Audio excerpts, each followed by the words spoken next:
According to someone who touched it, it doesn't feel hot. It also doesn't prevent intrusions like a barrier. Apparently there aren't any obstacles to operating inside it either. At those words, some of the adventurers, mainly the low-ranking ones, voiced relief. The culprit behind this incident is called Jaldabaoth. We've received reports that he is an immensely powerful, extremely cruel demon. The leader of the Blue Roses has confirmed that low-level demons are roaming inside the Wall of Flames. She reported sensing a discipline to their actions. This indicates orders from a superior. Lachius nodded in confirmation. An adventurer wearing a mithril plate asked, "Do we just have to beat this Jaldabaoth guy?" Renna gave a single nod. "Ultimately, we were hoping that will resolve the incident, but we'd like to ask you to thwart the demons in their objective." According to the information we've gathered, their goal is to steal a particular item that has been transporting into the city. A murmur went through the adventurers. They mainly did jobs around the city and had realized that the zone within the Wall of Flames was the main economic district. All the warehouses and company headquarters were located there. "How did you acquire that information?" Jaldabaoth told us. "Doesn't that mean there's a good chance it could be false? The chance is certainly non-zero. This entire incident could be a huge feint to draw our attention, but I think we can believe him. He hasn't made a move since creating the Wall of Fire. And if what he said is true, sitting back and doing nothing could result in a worst-case scenario. We need to charge in there. So how strong is this demon Jaldabaoth you've been talking about? I don't remember ever reading about a demon by that name. If you have an idea of his difficulty rating, even just a rough estimate, please tell us." Lachius frowned and stepped forward. "My teammate Everly has witnessed his strength, but we can decide what to rate him right now. We'll alert you at a later time." A difficulty rating was a value given to monsters encountered by adventurers. It indicated their strength. The higher the value, the more powerful the monster. But adventurers generally believed that judging solely by rating would land most people in trouble. The reason was that difficulty varied widely among individuals, so the ratings could act only as reference points. For that reason, the numbers weren't used terribly often. But the adventurer who asked must have figured it would be most helpful in a situation like this one. The idea was to let everyone know how strong the monster was in a simple way. Instead, I'll explain what happened. Right as my teammates defeated a bug maid, whom we believe was a servant of Jaldabaoth, he appeared. And in the ensuing battle, you've probably already noticed that Gagarin and Tia are not with us. Lachius scanned the faces of the adventurers in the room. He killed them. In one hit. The crowd was thrown into an uproar by this additional comment from Everly. Adamantite rank adventurers were the greatest elites, living legends. That they'd been slain with a single blow was too impossible to believe. However, don't panic. Everly's ear-splitting yell was enough to dispel the heavy atmosphere. "Yes, Jaldabaoth is strong. I can testify to that, having faced him and been helplessly defeated. He is the kind of monster people can beat. Even if everyone gathered here went up against him, you'd probably all meet a miserable end. However, we haven't been truly defeated yet. I am proof of that, since I faced him and lived. Don't worry, someone among us can fight this demon on equal footing." With a murmur, some of the more informed adventurers turned to look toward a certain point in the room, at the adventurers there. Some of you may know that a third Adamantite rank adventurer appeared in Rantle. "Yes, him," she gestured to two adventurers, and almost everyone's eyes gathered on them. The leader of Raven Black, Sir Momon, the Dark Hero, the imposing figure standing at attention in one corner of the room, and his peerlessly beautiful partner had already been attracting a lot of attention. He was clad in armor black as a crow, and wearing his closed helmet despite being inside the castle. Upon learning that his status was high enough for his rudeness to be overlooked, the room filled with murmurs of admiration. Momon took the plate, proving he was Adamantite rank out from under his crimson cape so everyone could see it. "Okay, Sir Momon, please come forward." Everly seemed delighted to welcome Momon to the front, but he waved her off. Then he leaned over and whispered something in Nabe's ear. "Mr. Momon says there is no need to spend time on him. He says we should launch into the operation to stop Jaldabaoth as soon as possible. That is too bad, but he is right. Okay, Miss Everly, may I continue with the explanation? Oh, sorry, Princess Rena, please continue. Her mask may have kept her face hidden, but her gloomy tones spoke volumes about her mood. As Miss Everly pointed out, we have someone on our side who is comparable to the enemy mastermind Jaldabaoth. I hope you remember you, Ray, not heading into an unwinnable fight. Now I'll explain the details of our plan. Rena drew a line in an arc across the map. First, I'd like you all to take on an offensive role. Offensive? A doubtful voice spoke up. Not defensive. We cannot win with defense. First, all of you adventurers will form a battle line. Behind that, the guards will form a second line. At the back will be a rear guard of support troops from the Shrines and Wizards Guild. You advance into the enemy's territory in this formation. If no enemies intercept you, your line will steadily press farther into their territory behind the firewall. Should you be intercepted, please attempt to break through. If you can, advance. If not, we'll have the front line retreat to draw in the enemy. Meanwhile, the reserves will have built a barricade as far up as possible. When you retreat, please fall back to these fortifications. Those will be the line of support from the Wizards Guild, among others. At these strongpoints, the wounded will be healed, and then we may ask you to sortie again. Wait a minute. Doesn't that mean the guards will be fighting in our place? The guards had next to no potential in such a battle. It would be virtually impossible for them to fight like adventurers. Rena was about to answer the question when another adventurer spoke. There is a critical flaw in that plan. Isn't it possible that while the line spreads out and defense weakens during the retreat, demons will seize that chance and surge into the city? A low-level demon is still stronger than your average citizen. There'll be a ton of casualties. It would be safer to use fly and try to break into their territory in one go. We considered that method, but lots of monsters classified as demons can fly, yes. Many of the adventurers recalled demons they had faced and nodded in agreement with Rena. Even plenty of low-level demons had flight-capable wings. Casting fly in the usual manner would attract too much attention. So we thought of dropping in from a high altitude or using buildings to obstruct the enemy's view during a low-altitude charge. But there's something else we have to do first. You mentioned that as our line spreads out, defense will weaken. That goes for the enemy line as well. That's why this is an offensive operation, not a defensive one. Murmurs of approval could be heard here and there. You adventurers will be the bow. It will be like drawing back the string and loosing an arrow into enemy territory. Just like the adventurers spreading out, the enemy would spread to react. That meant their defense would also be weakened. Ranks or files, the easiest to break through in a head-on charge would be the ranks. In a nutshell, the line the adventurers would be forming was all a ploy to weaken the enemy line, and our arrowhead will be Sir Mormon.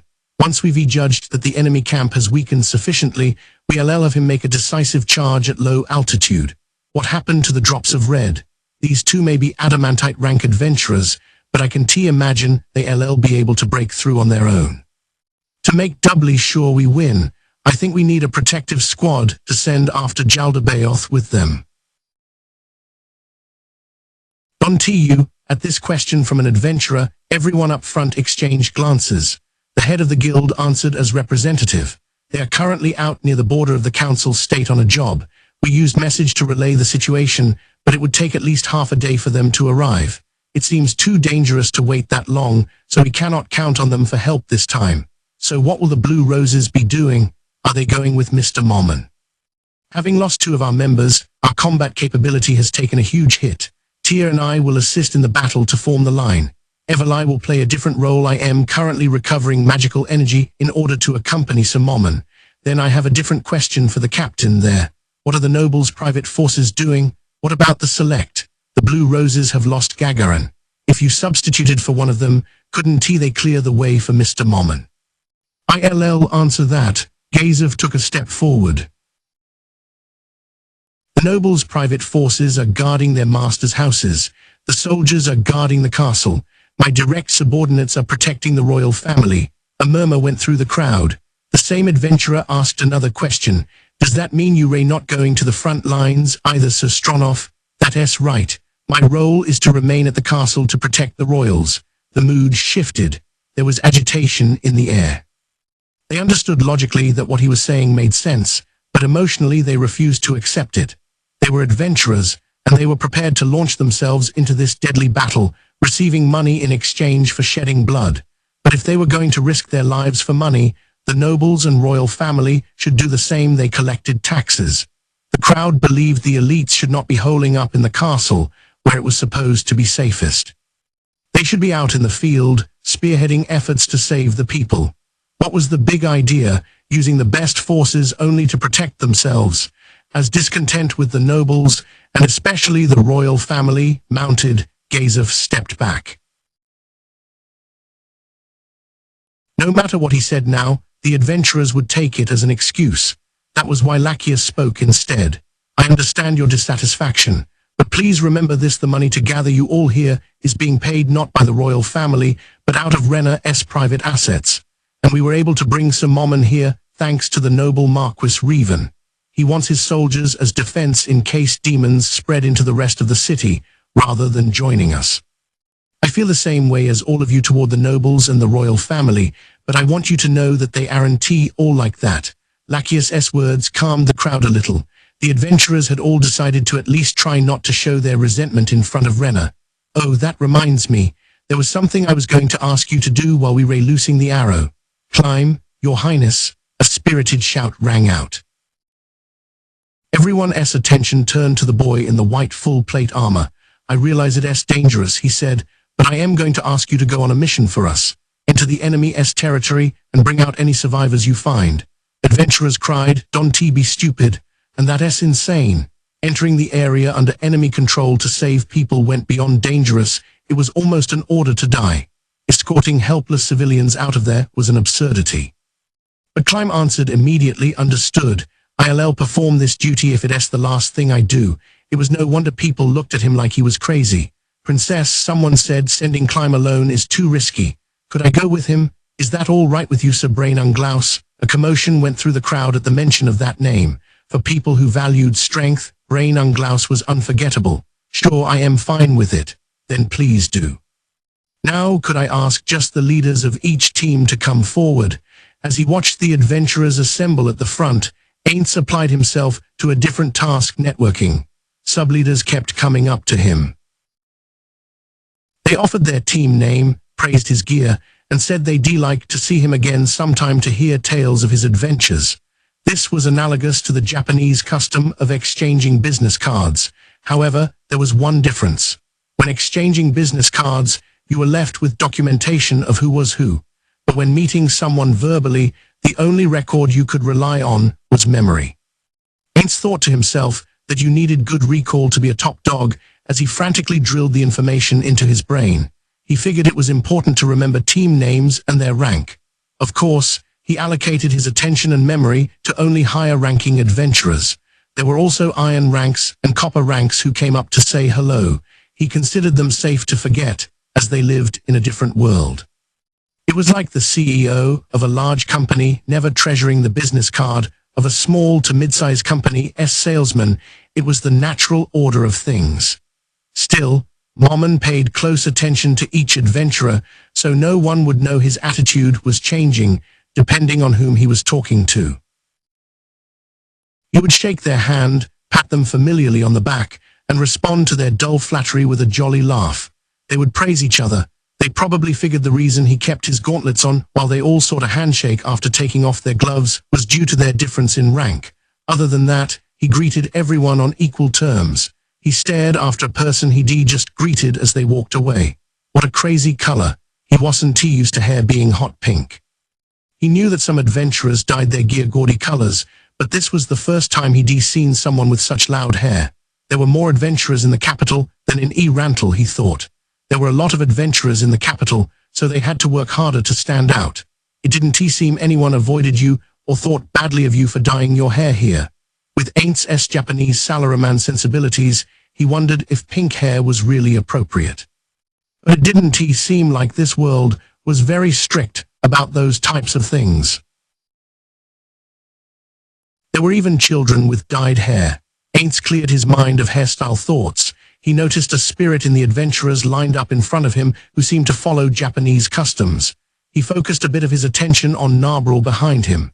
His team, known as Raven Black, had another member besides him, though he had never used the team name or nicknames himself. The peerless beauty stood at attention behind him. No one went to greet her, likely due to her prickly, even hostile presence. From a networking perspective, it was more advantageous to meet Aints, since he was the leader. Adventurer culture is just like corporate culture. They were both social constructs built by people, so it was no wonder they resembled each other.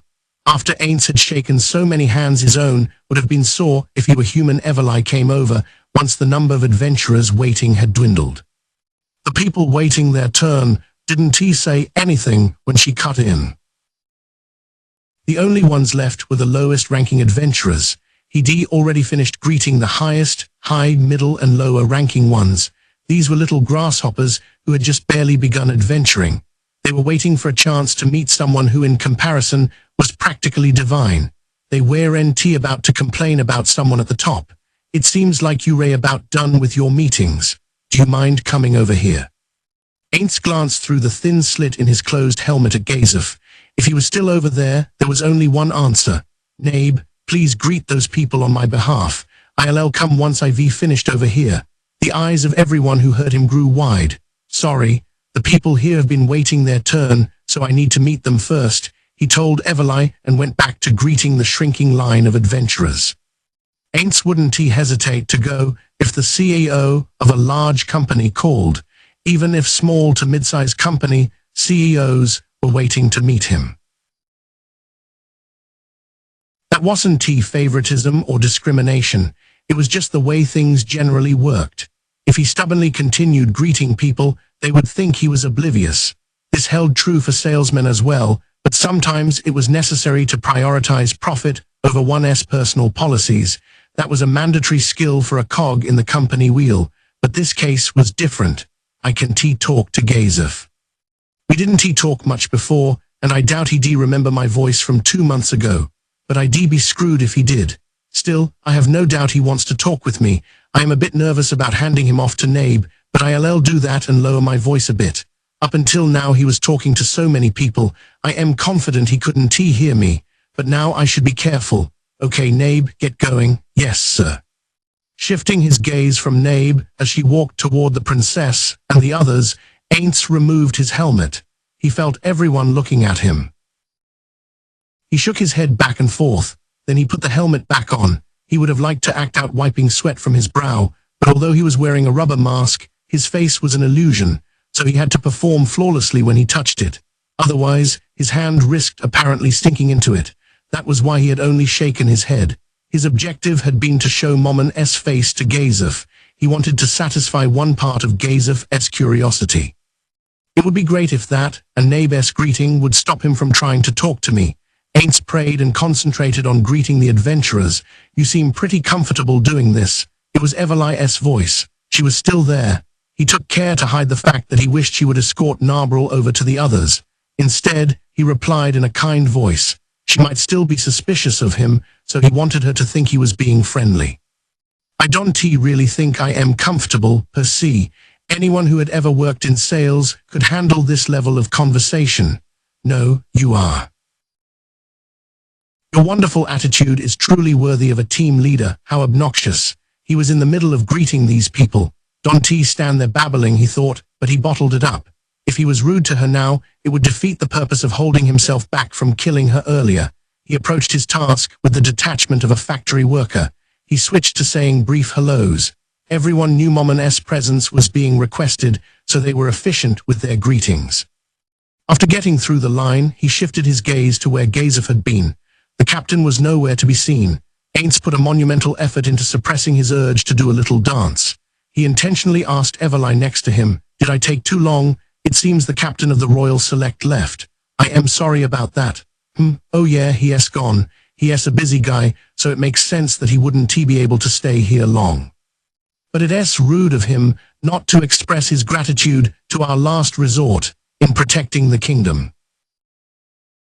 I'll call for him. Wait, hold on. Surprised by how much louder than intended his shout was, he abruptly lowered his voice. I mean, this is fine. You really don't have to worry about it. After all, I am here because Marquis Revan made the request. I am protecting the kingdom for the reward, so the captain's thanks isn't necessary. Are you sure? It's not the first time I've noticed it, but you Ray quite a generous person, guarantee you. Aints glanced at her, wondering if she was being sarcastic. Since her face was behind her mask, he couldn't guess at her true feelings. I can trust people who wear masks, dang it. But I wonder why she wears it anyway. It must be some sort of magic item, but still. Then he realized his own mistake and scanned the area. The atmosphere hadn't changed. He didn't catch sight of anyone who seemed frightened of or hostile toward Momon, the adamantite rank adventurer. Back in my Yggdrasil days, illusions were so spells that changed your external appearance or messed up menu functionality. But in this world, they ray true illusions.